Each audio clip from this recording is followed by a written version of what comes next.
ప్రస్తుతం నా పక్కన ఉన్నటువంటి బాక్స్లో కనబడేటటువంటిది అంతర్జాతీయంగా పెద్ద చర్చనీయాంశమైనటువంటి అంశం. ఈజిప్ట్.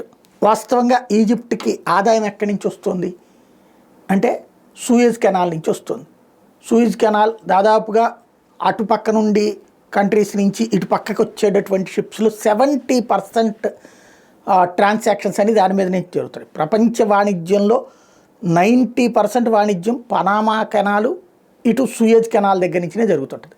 సూయజ్ అన్నిటికంటే హయ్యెస్ట్ జరుగుతూ ఉండేటటువంటి ఈ సూయజ్ కెనాల్ ఎక్కడ ఉన్నటువంటి ఈజిప్టు అందుకనినే వెల్ సెటిల్డ్గా ఉంది. బట్ ఇప్పుడు ట్రంప్ ఏం చేస్తున్నాడు? 2 కీలకమైన అడుగులు. ఒకటి, ఇప్పుడు అక్కడ ఉన్నటువంటి అంటే గాజాలో ఉన్నటువంటి 20 లక్షల మందిని తీసేసి ఈజిప్టు జోర్డాన్ని పంచుకోమంటున్నాడు. చెరకో 10 లక్షల 5-15 లక్షలు మీ ఇద్దరు తెలుసుకోమంటున్నాడు. వాళ్ళు మాకెందుకు పొమ్మంటున్నారు, లేదు తీసుకోవాల్సిందే అంటున్నాడు. ఒత్తిడి పెడుతున్నాడు. ఇది నెంబర్ 1. నెంబర్ 2, ఇప్పుడు పక్కన చూపెడుతున్నటువంటి దాంట్లో ఒక సిస్టమ్ ఉంది.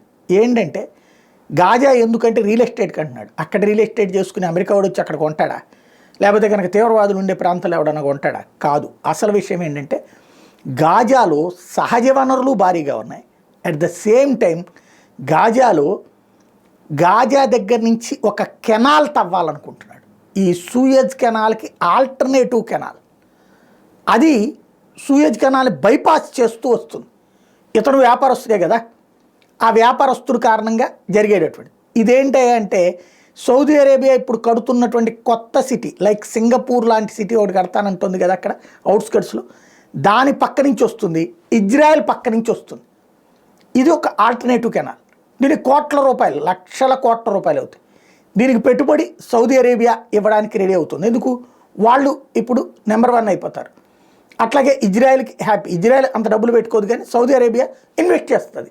ప్రపంచవ్యాప్తంగా లక్షల కోట్లు ఇన్వెస్ట్ చేసేటటువంటి, కాబట్టి అది అక్కడ ఇన్వెస్ట్ చేయడానికి రెడీ అవుతుంది.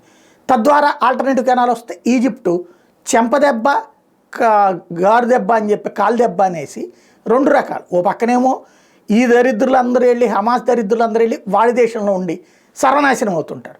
ప్లస్ అడికి వచ్చే ఆదాయ వనరులన్నీ పక్కకి వెళ్ళిపోతాయి. దీనికి ఒప్పుకుంటుందా ఈజిప్ట్ అంటే? అది ఒప్పుకోదు.